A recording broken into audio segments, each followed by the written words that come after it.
Hey everybody! Hello. We are live on Facebook, and we are recording our next podcast, which is the last podcast of the season. We are turning our phones off and making it happen. I have no clue where my phone is. So it may right on time. It told me. That's brilliant.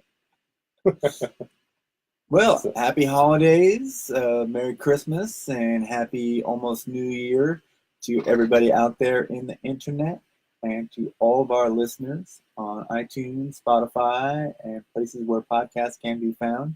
This is the Priced Out Podcast, the last podcast for the year. Yes, it is. Yes, it is. And so I feel like I have to say this, and I do this mainly just because the audio's sake. Welcome into Priced Out the Podcast. My name's Andrew Morgan. I'm your host right alongside Cornelius Swart. Hi, everybody. I'm Cornelius Swart. I mean, I know everyone watching here on Facebook saw us just go through this whole intro, but, I always want a clean one for my audio for the regular podcast. That you are the professional. You're the one that's keeping us looking good, sounding good, and keeping us honest. Yeah, and, coming up in the future, we're going to be sounding even better. Yeah. We've got new equipment and we're looking into new venues and different ways to make things sound better. So we'll get into that a little bit later on. Yeah, right. Go ahead. Oh, yeah, just previewing the show. We're going to also talk about what's going on, what we have planned for season 2, as well as we'll have a discussion later on in the show about opportunity zones, which are catching a lot of headlines recently about their potential to basically be gentrification on steroids.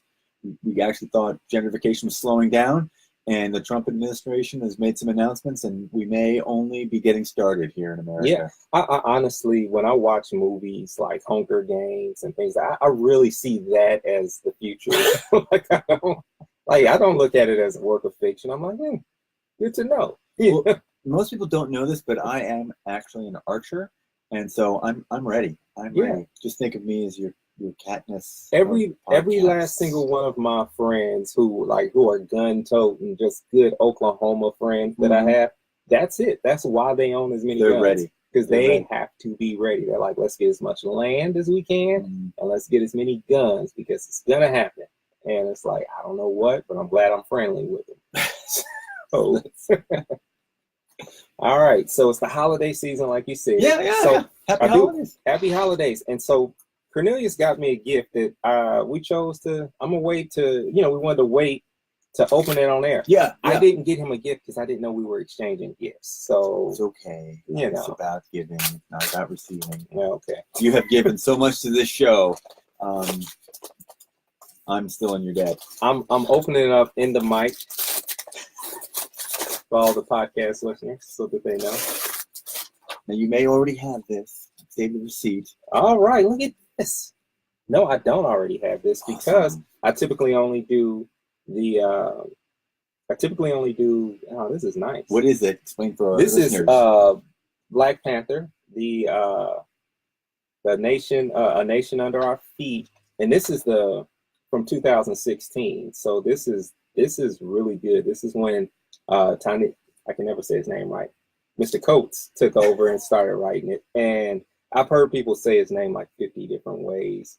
Ta-Nehisi, I don't. Stuff. Yeah, so I'm not gonna say it. But this is great, man, because I've never really got deep into the books or the graphic novels when they come out. So this is a really great gift because it gives me a chance to, one, have something on the coffee table that represents me. Because I got a lot of books on my coffee table, and a lot of them is ministry or just general family stuff. But this right here, this goes to the coffee table. Yeah, that's 4 volumes bound together into a big, thick, hardcover graphic novel. Yes. And it just looks totally badass. It's really cool. Yes. The art is tremendous because I have some of these issues. And so to have it all, the story all together, because, sometimes you miss an issue here and there. So this is a great thing. This is a great thing. In case you guys didn't know who watch Priced Out, or listen to Priced Out, the podcast, we talk comics every now and then. And one of the reasons why is because I've just recently gotten into comics. I'm starting my own documentary. It's called Uncaged, and it's about just diving into the world of Black comic books. Coming into it, I didn't know that any. Really, I knew of like maybe 2 or 3 Black comic book characters, and I got curious about it.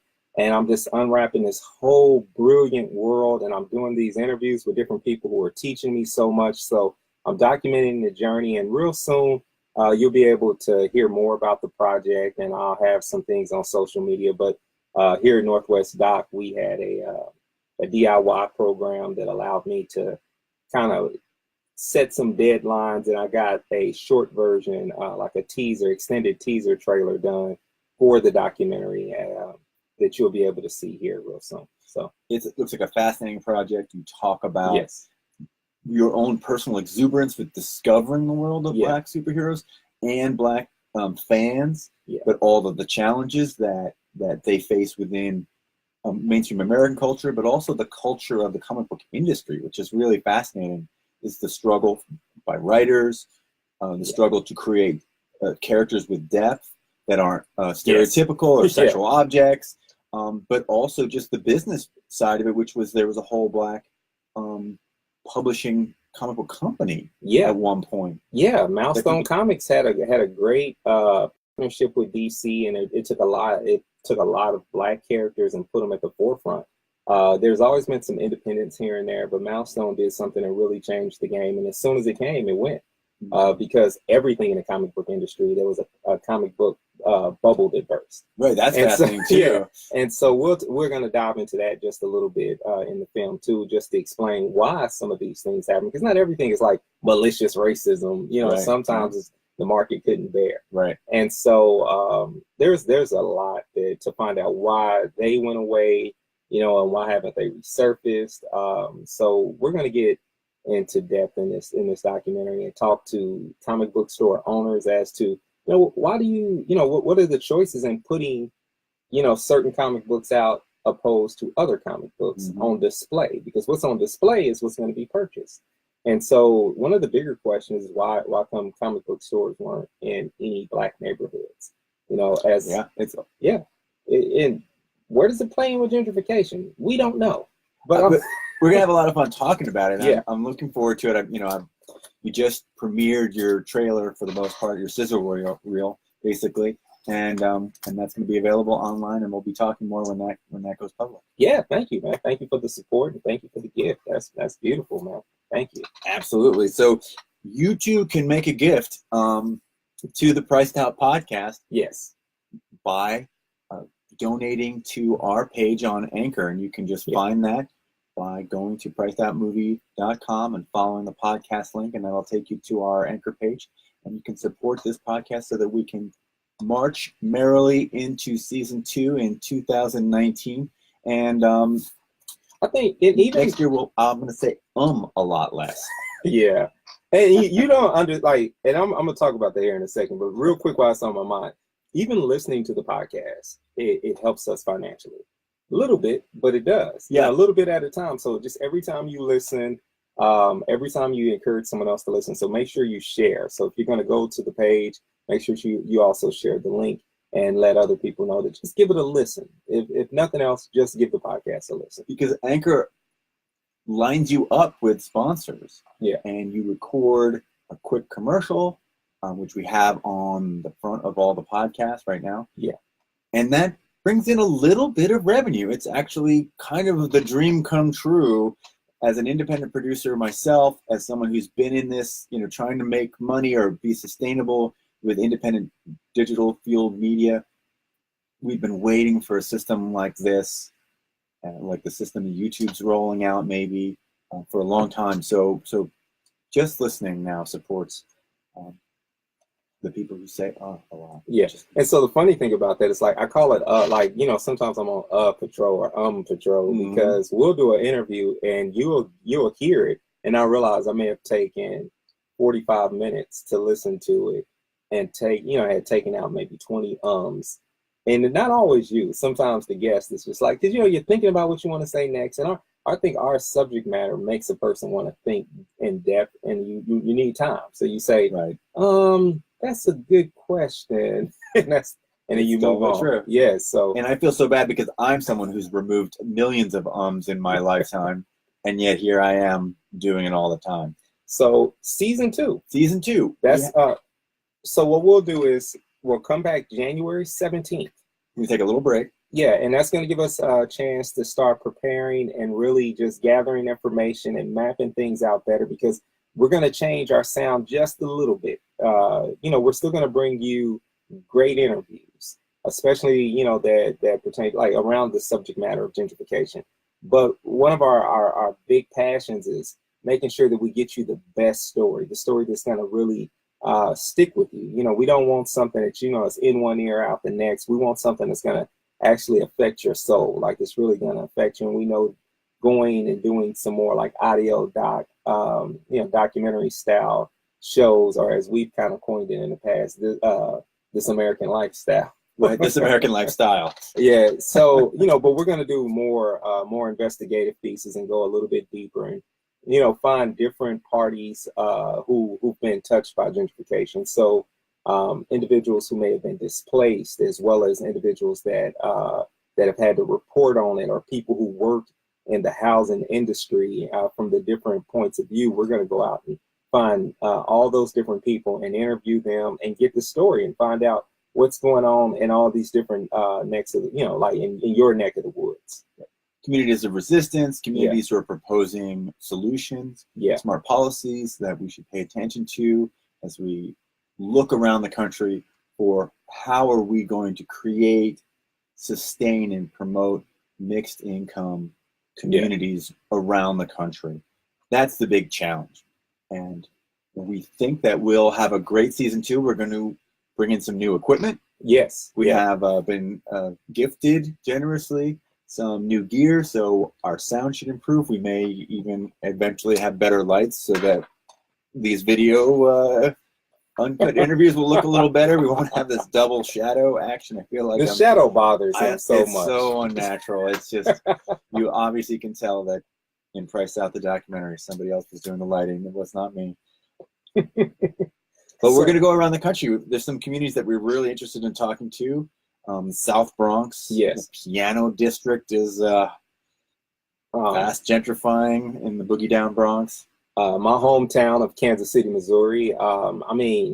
So many, just Midtown Kansas City is different. Downtown, the Power and Light District, it's one of the first cycles of gentrification that happen, because it usually starts downtown. But now Midtown, some of the areas I lived up and down Truce, it has expanded. It's almost as though the plaza has expanded or something. But so we're going to talk about Kansas City in depth. A lot of people talk about Kansas City as a place, depending on where they're sitting, as, oh, Kansas City has come back, or they fixed up Kansas City so much. In St. Louis, that's one of the things they would always talk about was, well, we're not Kansas City, but they would say it like in a negative sense. So like, oh, St. Louis, we got some problems here. We're not like Kansas City. Yeah, and we did that with St. Louis. Right. Like we were like, whoa, we've got our problems, but St. Louis, come on. That's St. Louis has problems. And they do. Yeah, Kansas City. It's such a cool place. It's all the same. Yeah, it is. So did you hear the podcast? The podcast that is one of our friends over at Explain to Me. Yeah. Where we asked them, what would you miss? Yes. If your community gentrified tomorrow? And the best answer was, I'll miss wild shit. Yeah. And that's it. And I think that's the thing. If that's what you grew up with seeing, because if you ask the average Portlander, what would you miss? I will miss weird stuff. Right. That's what they would say. Weird. Yeah, exactly. They just, you just replace a few words, but that's what Portlanders would miss. New York, I would miss cussing. I don't know anything about New York. That's my impression. That New York, I don't cuss anymore because I'm in Portland and you're all a bunch of tight asses. So I don't speak the way I actually think. I have to do a lot because I'm editing. Yes. If you're amending this, that's great. So we want to talk. We want to talk about Minneapolis. We want to talk about Seattle, Boyle Heights, in LA, where there's massive resistance going on. My favorite city, New Orleans. New Orleans, amazing place. But lots of changes in Marigny in Bywater, 7th Ward, Central City, lots going on there. Here's the thing, and let me be bold enough to say this. If you're watching this or listening to this and you want to be a supporter, you can support us so to the point where you could send us to some of those places if you like. We're not opposed to going and actually doing the interviews, and just throwing that out there. Throw that out there. It'll sound a lot better if we're actually there than if we have like a shaky phone connection. But one of our goals is to partner with radio stations. We're already talking to one that would allow us to have better phone interview technology through the partnership. And so that's another goal for 2018. Yeah. And we got another idea, show idea, just randomly, which was somebody who contacted me from wine country here in Oregon. And they were talking about how the small towns in Oregon wine country had changed so dramatically. Californians, or, it's just shorthand for people with more money moving into an area and raising up the prices. And they're like, have you ever thought about doing a show about, our area? And actually we have. Not only is wine country, but there's just a resortification, which is just what happens in small rural communities where gentrification occurs. And it usually happens around resorts, but also kind of around wine country. Anytime an entire region gets remonetized, where there's a new industry that creates winners and losers dramatically, that's gentrification too. So we'd love to do some rural stuff, especially as opportunity zones start taking into effect. I think we're going to see some more rural gentrification happening. We'll call it the Wild Wild Country edition. The Wild Wild. Yeah. I'm going to wear my red jammies for that one. Referring to the documentary, the Rajneeshi documentary on Netflix, which is still one of the best documentaries you could ever watch. It is amazing, absolutely. So we got a lot coming your way, a whole lot. It's going to be a great season 2, and we're just looking forward to just support and you sharing it with everyone and just binge. If you were watching this show and you got to the 17th to catch up, go ahead and you could watch it on YouTube. You can get all the episodes on iTunes and Anchor and everywhere podcasts are found. So in so many different ways you could take this in, and you can just get all of the Cornelius and Andrew that you want, as well as great interviews. I hope we have more Andrew actually in season 2. Yeah. So season 2, I'm dedicated to being around more on camera, on the microphone. I had to see where we were going with this first. And I mean, you're busy. Andrew's busy. He's doing the technical stuff. He's monitoring, making sure that we're remaining in level, in tune. But Andrew, just as you all have observed with his cameo appearances, sometimes that you can just cut through all the BS. And while I struggle with all these words, you let's just ask a question. Yeah. Sometimes that's all you got to do.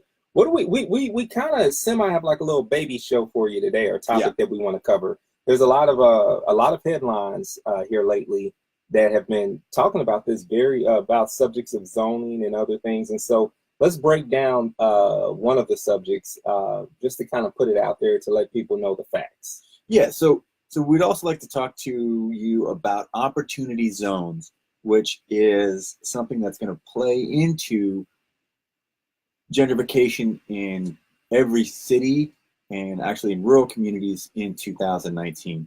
This is going to be the key federal policy that will be driving gentrification in the coming years.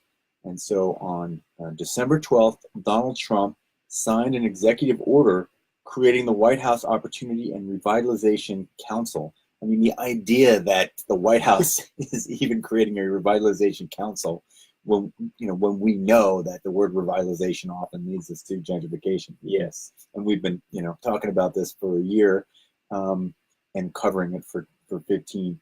So this council will be led by none other than Ben Carson, who is head of the housing and urban development. So it does make sense. And he's going to oversee 17 agencies, so he's going to designate somebody to oversee a council of 17 federal agencies who are going to be responsible with coordinating policies amongst themselves, amongst transportation, education, housing. They're going to coordinate things, but they're also going to coordinate things on the ground with local groups. There's a long list of local groups that they want to work with, including tribal organizations, business organizations, but they've also expressly said historically Black colleges and universities. Oh, that's good. It's very interesting. In this press conference that maybe you saw, I mean, it was carried on Facebook and on the internet, but I didn't see it anywhere in TV. It was Donald Trump surrounded by African American leaders from around the country. I never trust when that happens, but I'm gonna hear you out here. Yeah, I think I'm naturally question things, and so, but if you dig in, it really is interesting, and we'll get back to who was there in that room in a few more minutes. So I just want to describe what's going on here.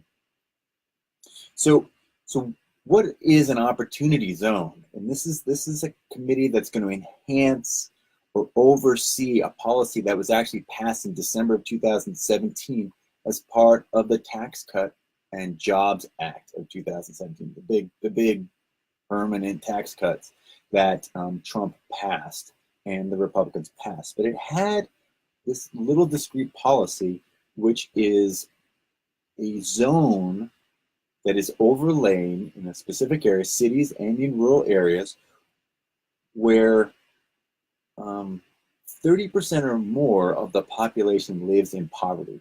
So that's where the zones should be. The governors of each state get to choose the zones, right? And essentially within these zones, according to the White House, 52 million Americans currently live in these distressed communities. And the idea is that in these zones, some 8,000 of them in the United States now, they're trying to direct up to $100 billion or more in private investment by deferring capital gains tax or reducing the capital gains tax. So this is an interesting thing. This is a very kind of Republican thing to use tax cuts to direct investment. But the question is, will the investment benefit the community that lives there already, or will it wind up pushing them out? So in 2017, this tax cut passed, and what it did is it created investment funds, almost like a hedge fund or a mutual fund or any of these kind of financial tools. Right. A bunch of investors can say, well, I've got $1 million and I want to put it somewhere where it's going to grow. So then someone will say, well, I've got an opportunity fund, and you can put it in this fund, and we're going to invest it in real estate and business investments in distressed or poor communities, and we're going to provide you profits on that investment that will be shielded from capital gains tax. So that's kind of like the basic idea. And these things have been running for a year now. Amazon, its HQ2, one of them, there's two HQ2s. Recently, Amazon said that they're going to put their second headquarters in New York City, in a place called Long Island City, which is in one of these opportunity zones. And people have been screaming on one side that this is going to displace the few poor people that were still left in Long Island City. And other people are saying, well, you're just adding gasoline onto the fire, overwhelming the system. We already have so many tech jobs in New York, we need more. This is the opportunity zones that are in effect. So this month, the White House came in and said, we're going to add additional federal resources, $25 billion more, to invest in communities, and we're going to create more rules and more oversight. So basically, this opportunity zone thing has been kind of running wild for a year, and now they say they're going to add more oversight, more control, more coordination, and more communication with local communities. So it's a pretty big deal. Yeah, it is. So I'm gonna let that thought breathe for a second, because there's so many different things that swirl through my mind when that's explained to me.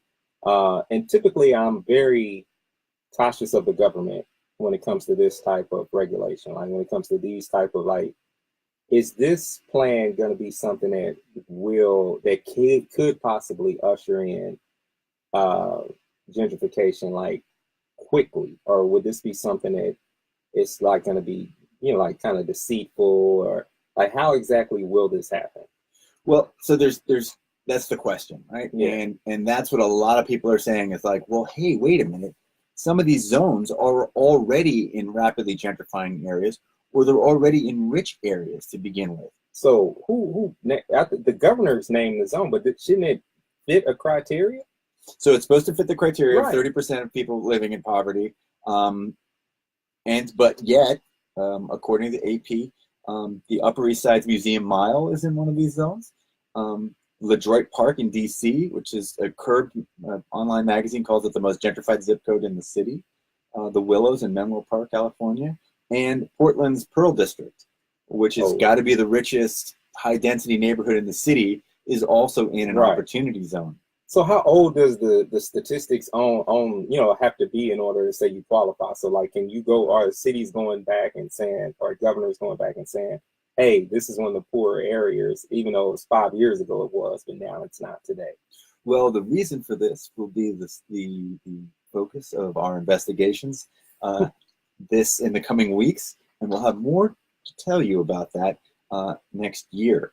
But yes, that's one major criticism of this. So the other one is that it's an open door to crony capitalism, right? And we're already seeing a lot of questionable conflicts of interest arising out of this. Namely, so Jared Kushner has a $25 million stake in Cadre Investments, which is a company that has already said it has no interest in investing in poor communities, but it will invest in gentrifying communities in areas that are already naturally appreciating. Also, Anthony Scaramucci. If you remember, Anthony Scaramucci was White House press secretary who lasted 10, 11 days, said that top White House advisor Steve Bannon sucked his own. It's a family program, but it's inappropriate to say things that the White House says. It's welcome to America. Scaramucci, the Mooch, and Skybridge Capital and EJF Capital plan to raise $3 billion to direct into opportunity zones. So these are Trump's family and his cronies are immediately moving into this space. So that's a huge conflict that we'll be talking about as well, and lots of people are talking about that. And then, of course, it's who benefits from this? Yeah. But ironically, this idea is actually an Obama administration idea. It was actually designed, the policy was designed by Obama advisor Steve Glickman and the guy who started Napster, Sean Parker. So it has a lot of bipartisan support. So Cory Booker, for one, who represents, he's a senator from New Jersey, but he's coming out of Newark. He was mayor of Newark, which is actually, it's a very distressed community. It's my kind of home turf. And, they are very conscious of gentrification in Newark. They've already put in a lot of, they put in inclusionary zoning, they have committees, and they're very on top of the idea that folks could get displaced by new investment.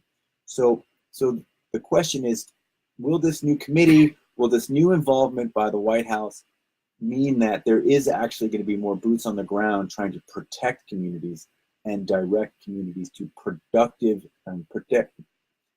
direct investment into productive things that help existing residents? I think that's another really important question that we don't know the answer to yet. But when we saw when I saw this press conference, if you go online and find it, you will see some interesting people. You see Bob Johnson, who just turned out the lights in here. Somebody with it. Something hopefully we will not have in the coming year is Mom turning out the basement light every 3 minutes because she forgets we're down here. But Bob Johnson, who's the owner of BET, was in the room. Tim Scott, who's the only black Republican senator, he's from South Carolina. He's kind of leading this charge, or at least he got credited with leading the most recent charge. You have Dante Hickman, who is a pastor in Baltimore, who's been doing a comprehensive effort to revitalize his corner of East Baltimore, coordinating with investment, businesses, but also affordable housing. And so all these guys were surrounding Donald Trump, looking very, very happy that this executive order was being signed. And so we'll also find out why were these guys so happy. Because there's an upside to this. If I just hearing it, I got excited. It sounds nice, but there's another side to the story, and that other side is disappointment, and it leaves you having to weigh the good, the good versus the bad. It's like, hey, I get their pockets are going to get lined, but tell me, how is this going to make my community better? Or, people like me, how's it going to make our communities better?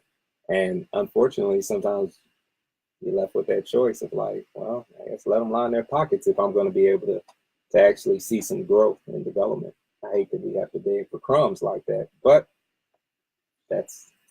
And you often hear that from folks. I mean, I think you hear that from folks like Fred Stewart, who came in here and he's like, basically said, I'm prepared to make a devil's bargain if it actually yields something of benefit to my community. Yeah. There's kind of like this feeling like, well, if the Democrats can't deliver anything and the Republicans, for all of their effed upness, if they can actually get something done, I'll deal with them.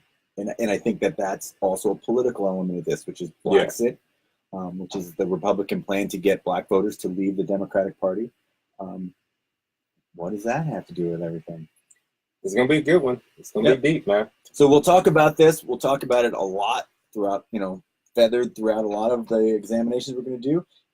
Some people are really excited, but we know that people who are desperate for investment often don't think long-term, don't see the big picture. They welcome any new investment that comes into the community, only to find out they're getting priced out. All right. Well, that wraps it up for us for the season. For the year. For the year. So this has been a great year, and we will see you guys back on January the 7th. 17th. There you go. You got any final words? No, just thank you so much to all of our listeners. And you are just by listening, supporting the show. Please stay tuned. Follow us on Facebook. We just need 3 more followers on our YouTube page, and then we can have a custom URL, which will be so much easier to say. Follow us on Instagram and blah, blah, blah. See us at price.movie.com, and you will hear from us in the new year. All right.